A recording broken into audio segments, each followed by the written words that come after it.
নমস্কার, আমি পারিজাত, Sydney, Australia থেকে।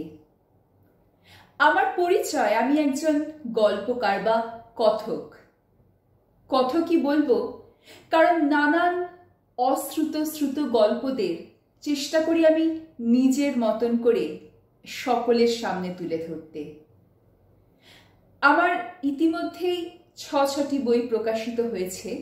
তাছাড়াও বিভিন্ন পত্রপত্রিকায় চেষ্টা করি যতটা সম্ভব আমার লেখাদের মাধ্যমে নিজেকে ফুটিয়ে তুলতে। আর আজ সেই একই চেষ্টাকে আরেকটু এগিয়ে নিয়ে যেতে আপনাদের সঙ্গে ভাগ করে নিচ্ছি আমার একটি ছোট গল্প, যে গল্পটি কালোবাতি পত্রিকায় প্রকাশিত হয়েছিল ২০১৮ সালে। গল্পটির নাম জ্ঞানাগ্নি।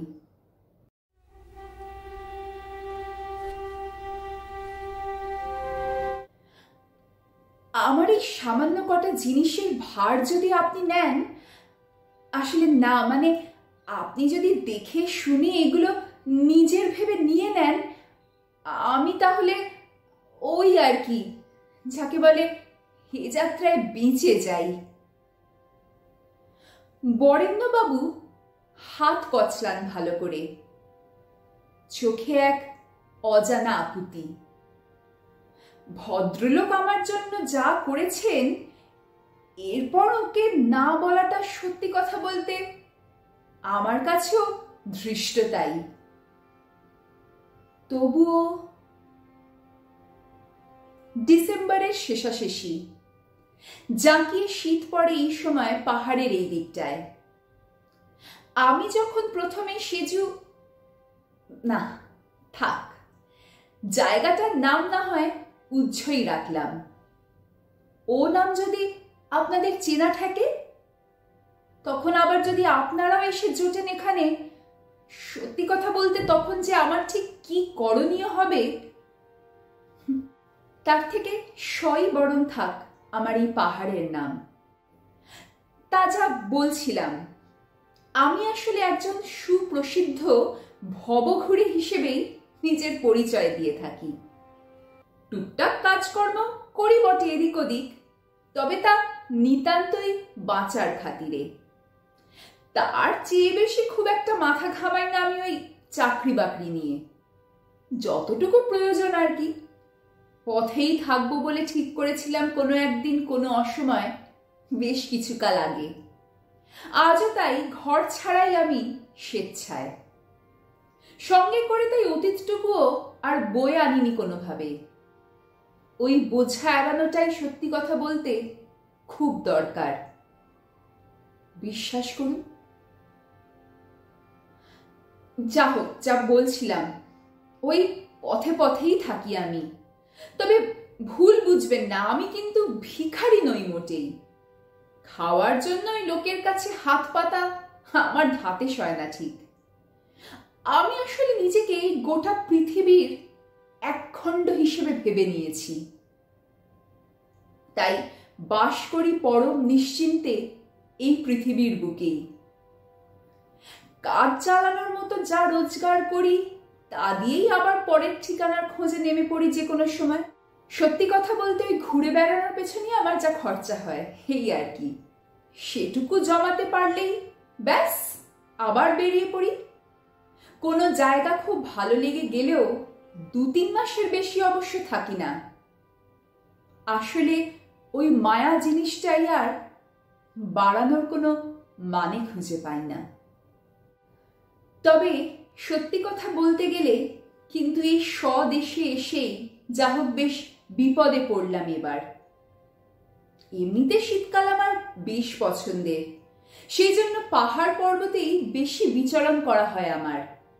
২-৩টে মোটা জ্যাকেট, ভুটকম্বল এইসব মিলিয়ে কোনো অসুবিধাই হয় না কখনো।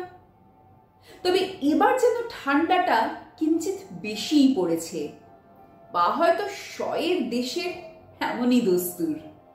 তাই বাধ্য হয়ে এই বরেণ্যবাবুর আশ্রয়ে এসে উঠেছি। ওহো, ওনার পরিচয়টাই তো দেওয়া হলো না এখনো। বরেণ্যবাবু মানে বরেণ্য সমাদদার, এই অঞ্চলে বেশ সম্ভ্রান্ত ব্যক্তি। নিতান্ত বিনয়ী, যা সত্যি কথা বলতে ওনার বৃত্তের সাথে খাপ খায় না একদম। অন্তত আমি তো দেখিনি। আপনি ভাবুন না, আমার মতো একজন ওনার কাছে আশ্রয় চাইল, আর উনিও যেন হাঁপ ছেড়ে বাঁচলেন, যেন আমারই পথ চেয়ে বসেছিলেন এতদিন। আশ্চর্য না? শুধু থাকতে দেওয়াই নয়, আমায় ওনার আসবাবপত্র থেকে, জামা কাপড় থেকে, শীতের যাবতীয় সরঞ্জাম থেকে, লেপ কম্বল, মায়ের ফায়ার প্লেসের কাঠ পর্যন্ত জোগাড় করে দিলেন। ভাবা যায়? আরো শুনলে অবাক হবেন, এই সব আয়োজনই উনি কিন্তু করলেন বিনামূল্যে, কিছুতেই পয়সা নিতে চাইলেন না। আমিও শেষে আর বাধা দিলাম না। তাই এই প্রথমবার। অনেকদিন আর এই প্রাচুর্যের সঙ্গে চলার অভ্যস্ত নই আমি, তাও কিরকম ভাবে আর না বলতে পারলাম না যেন এই বয়স্ক মানুষটার পাগলামি দেখে। এত বছর পর কেন যে বাবার মুখটা মনে পড়ে গেল হঠাৎ, কে জানে মানুষটা আর বেঁচে আছেন কিনা। সত্যি কথা বলতে বুঝলেন, এই মায়া এক বিষম বস্তু। আপনি যতই একে ছেড়ে যান না কেন, এ ঠিক তাড়া করে বেড়াবে আপনাকে সব সময়, সবখানে। আপদ। অবশ্য একদিক দিয়ে ভালোই হলো এই ব্যবস্থা। কনকনে ঠান্ডার বিপদ থেকে এইটুকু স্নেহশীল আপদ সহ্য করে নেওয়াই যায় হয়তো। তবে আজ যেটা ঘটল তার জন্য আদতেও প্রস্তুত ছিলাম না আমি। এবার আমার ডাক পড়ল ওনার লাইব্রেরিতে। লাইব্রেরিখানা যাকে বলে একখানা আস্ত খনি যেন। বাড়ির এ মাথা থেকে ও মাথা সব থাক থাক বই। এত বই একসাথে আমি সত্যি কথা বলতে কলকাতা ন্যাশনাল লাইব্রেরি ছাড়া যেন কোথাও দেখিনি। কি যে নেই সেখানে! ওয়ার্ডসওয়ার্থ, টলস্টয় থেকে শুরু করে জাপানের মুরাকামি, আমাদের ঘরের ছেলে অমিতাভ ঘোষ, সব এক সারিতে পর পর সাজানো।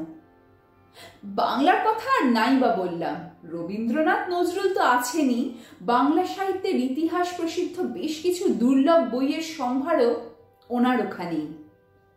নিঃশ্বাস বন্ধ হয়ে আসছিল আমার বইয়ের গন্ধে। ছোটবেলায় ছাদের ঘরে লুকিয়ে বই পড়া বাচ্চা ছেলেটাকে আবার ফিরে পেতে চাইছিল মন।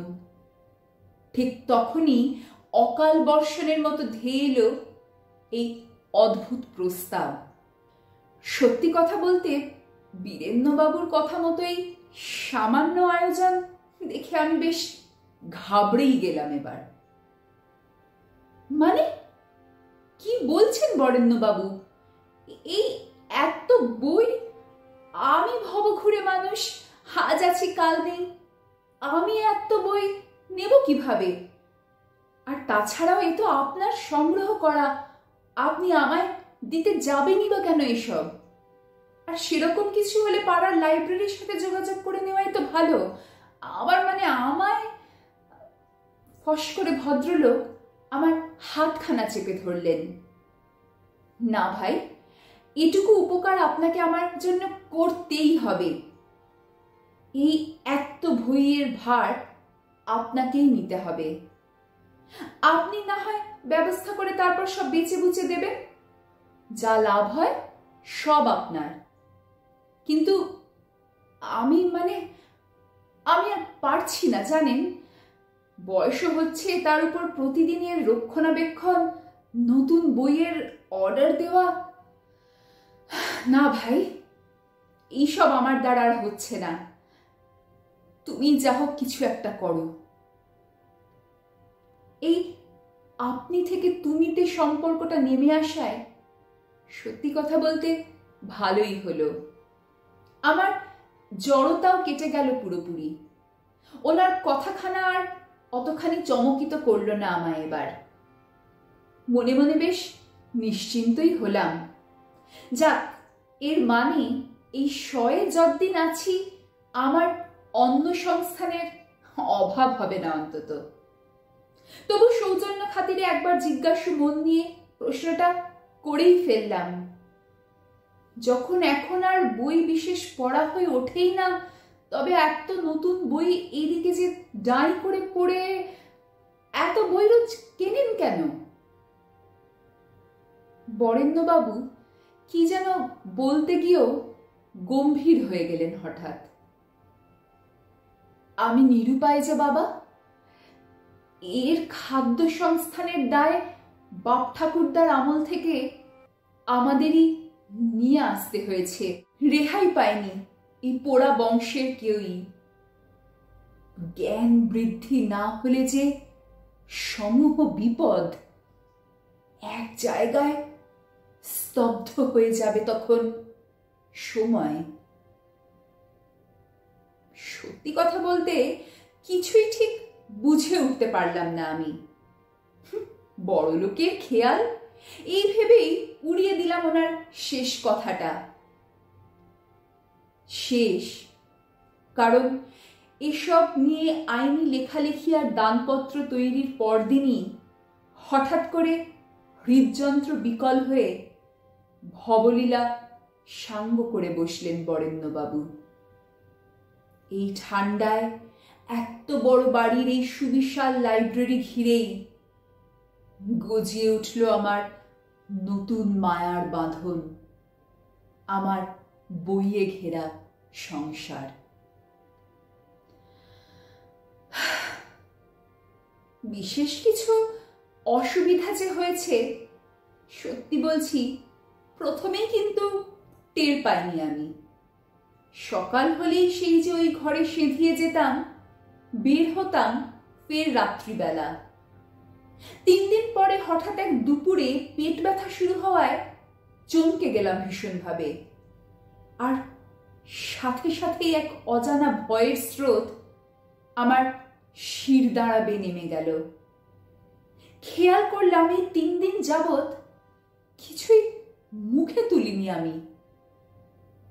খাবার, জল কিচ্ছু না। স্নান, নিত্যকর্ম, সেসবের পাটও কখন যে চুকিয়ে ফেলেছি নিজের অজান্তেই টেরও পাইনি। ঘরের মধ্যেই ঘাড় গোঁজ করে পড়ে থেকেছি এ কদিন, যতক্ষণ না ঘুম এসে গ্রাস করেছে আমায়। যেন সবকিছু থেমে গেছে হঠাৎ করেই। এমনটা তো আগে হয়নি কখনো। আচ্ছা, ঠিক কে থামলো বলতে পারেন? এই ঘর, আমি, এই বইয়ের শাড়ি, নাকি সময়? বরেণ্যবাবু এমনই কিছু একটা বলার চেষ্টা করেছিলেন না? জ্ঞান বৃদ্ধির প্রয়োজন, না হলেই অচল হয়ে যাবে সময়। ভালো করে ঠাহর করলাম এবার শুনশান লাইব্রেরি ঘরখানা। কোনো অভিযোগ অনুযোগের সুর নেই সেখানে কোথাও। নিপাট সুন্দর সাজানো গোছানো ঘর। তবে সত্যি কথা বলতে কি, তার হাঁ করে থাকা মুখের ভিতরের দাঁত নখগুলো একটু একটু করে যেন শানিত হয়ে চলেছে ক্রমাগত। এই প্রথম তা বেশ টের পেলাম। না, থামলে চলবে না এইভাবে। বুঝলেন, বই কিনতে হবে, বই। জ্ঞান বৃদ্ধির প্রয়োজন। আর হই আর কি, আরেকজনকে খুঁজতে থাকতে হবে, যাকে এসবের দায়ে চাপিয়ে আবার বেরিয়ে পড়তে পারবো আমি আমার ভবঘুরে জীবনের উদ্দেশ্যে। হয়তোবা বরেণ্যবাবুর মতো করেই সেদিন ঘটবে আমারও মুক্তি। আচ্ছা, আপনি তো পড়তে ভালোবাসেন দেখছি। আপনি আসবেন নাকি এই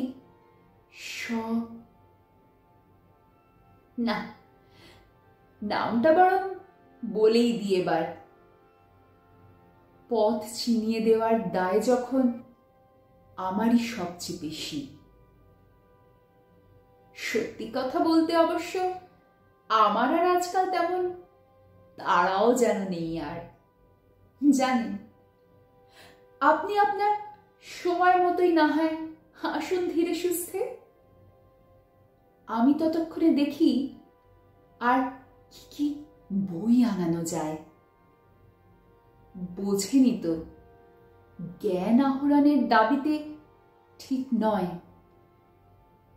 আমার কাছে এই বেঁচে থাকাটাই আসলে এখন বড় এক দায়।